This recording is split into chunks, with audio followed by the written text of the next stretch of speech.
astronautas. Varias personas estaban preocupadas de qué había sucedido. Challenger. En el año 1986, la NASA estaba preparada para lanzar el transportador Challenger, para realizar estudios en la atmósfera. Al igual, tenían planeado llevar a una profesora de secundaria para que impartiera clases por medio de la televisión. La profesora Tristan Caulife estaba preparando durante semanas para ir en este viaje, e incluso sus alumnos de primarias estuvieron ahí para despedirse de ella. Su inclusión generó una enorme atención mediática, ya La que NASA sería el recuerda primer hoy civil en dos de las viajar al tragedias espacio. más graves. Millones de personas, incluidos estudiantes en escuelas de todo Estados Unidos, estaban viendo el lanzamiento en vivo. En principio se tenía planeado llevar al personaje de Big Bird para que dieran lecciones a los niños. Pero debido a que la botarga del personaje era demasiado grande lo terminarían de cancelar, y rebajando su exposición a solo un corto videoclips que se pasó en televisión momentos antes de la partida de Challenger. Todo estaban expectante viendo cómo el Challenger despegaba, muchas personas entre ellos familiares de los astronautas estaban expectantes en los podios cerca del despegue junto a las cámaras.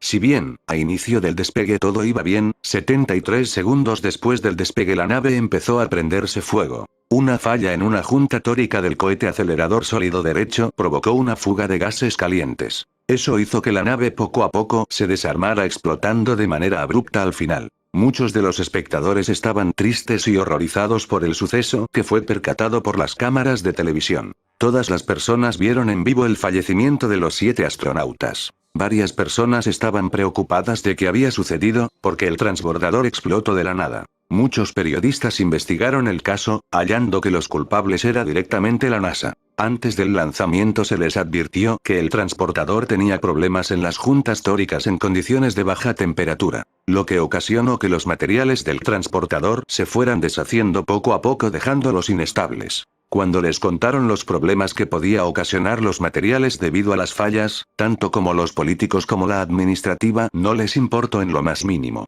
La mayoría minimizaron el asunto como si nunca iba a ocurrir. Al salir todo el asunto a la luz, la NASA fue suspendida alrededor de 3 años, para verificar que todos los transportadores estaban bien. La NASA fue criticada duramente debido a las torpes decisiones que tomaron, solo por terminar un plazo de trabajo que al final costó varias vidas. El accidente no fue pasado de alto, la grabación de la explosión fue transmitida durante una semana completa. La gente tanto del público como los noticieros estaban impactados por el suceso, recordemos que fue en vivo así que las reacciones fueron sumamente legítimas. Este fue considerado el momento más visto de la televisión hasta el día de hoy. Las imágenes de los astronautas saludando, caminando hacia el transbordador y dentro de la cabina fueron ampliamente difundidas por los noticieros y periódicos. Al igual que las fotos y vídeos de la explosión fueron transmitidas y publicadas constantemente por los periódicos y noticieros. Aunque muchas personas los criticaron por abusar tanto con el tema, sabiendo que había niños que estaban presenciando el despegue desde sus escuelas. De todas las imágenes que usaron en las publicaciones y noticieros, fue la de una nube de cruz que se formó durante la explosión. El submarino Kursk. A inicio de la década de los 2000, Rusia tenía planeado mostrar al mundo diversas variedades de naves al mundo. Tenía alrededor de 30 barcos y 3 naves nucleares, listas para zarpar. En principio todo iba bien, los barcos dieron una gran demostración de sus armas y su navegación. Sin embargo, el Kursk, que era un submarino de la clase Oscar II, diseñado para portar misiles de crucero, empezó a tener defecto a inicio de su exhibición. Se cree que un misil defectuoso empezaría a tener desperfectos hasta tal punto de generar una explosión. Debido al tamaño del barco, generó un efecto dominó lo cual terminó en una gran explosión. Las personas fuera del submarino no se percataron sobre el accidente. Luego de 6 horas después de la explosión, la mayoría pensó que solo era una simple falla de comunicación debido a las señales de los otros submarinos. Lastimosamente cuando se dieron cuenta ya era demasiado tarde, ya era imposible poder salvar a la mayoría de los tripulantes. Durante la búsqueda de los cuerpos, se descubrió que 23 de los marinos pudieron sobrevivir a la explosión. Se pudieron refugiar dentro del submarino por un límite de tiempo corto antes de su hundimiento. Es más, uno de los tripulantes pudo escribir una nota antes de su ahogamiento. Se criticó duramente al gobierno ruso debido a este caso. Pero como todos saben, el gobierno ruso no decía nada más sobre el caso, aparte de todo lo que ya se sabían. La última foto conocida del Kursk muestra al submarino zarpando del puerto de Vidyayevo.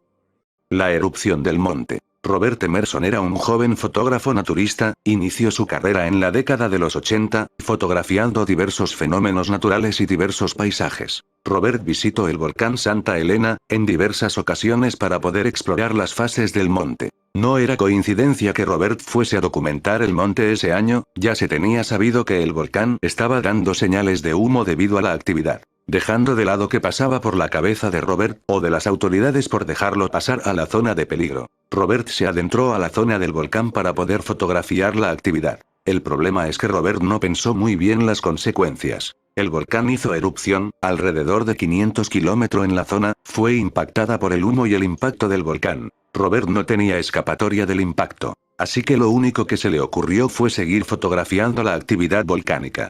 Por muy loco y sorprendente que eso suene, Robert no le importaba mucho ponerse en riesgo solo por poder captar la foto perfecta. Robert, sabiendo que no tenía oportunidad de escapar, intentaría proteger su cámara y su rollo utilizando su propio cuerpo, mientras que la lava del volcán lo envolvía lentamente. Tiempo después de la erupción el cuerpo de Robert fue encontrado, estaba deshecho y muy calcinado, pero el rollo de las imágenes sobrevivió al impacto. Las fotografías fueron sacadas a la luz en diversas noticias que reportaron dicho fenómeno natural, y las fotos de Robert se utilizaron como testimonio de lo sucedido. Él no fue el único que quedó afectado por el volcán. El impacto afectó a 57 personas y destruyó muchas regiones del lugar, devastando todo sin dejar ningún rastro de vida natural alrededor de su zona. Y si bien la zona fue restaurada y utilizada como lugar de investigación, a Robert lo consideraron como un mártir de la ciencia debido a su sacrificio por defender su trabajo.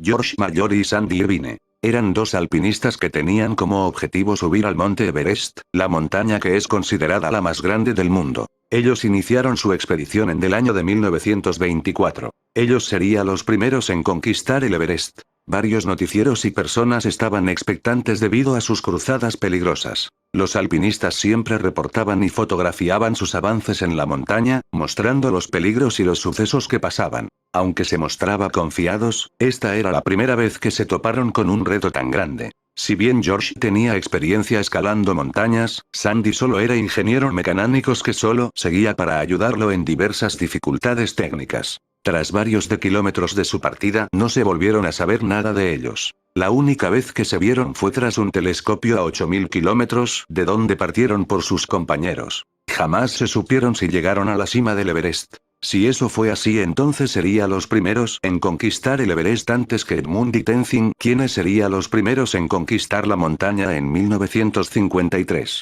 Tiempo después se pudo encontrar el cuerpo de Mallory, el cual estaba bien conservado debido al frío del Everest. Se veía todo golpeado como si se hubiera caído de la montaña. Mientras que el cuerpo de su compañero nunca se encontró. Lo único que se tuvo de ellos con vida era la foto que uno de sus compañeros le tomó antes de irse de expedición. Al igual la cámara Kodak y la grabadora que llevaron jamás pudo ser encontrada, si se hubiera aparecido, le daría fin al misterio de si llegaron a la cima o no.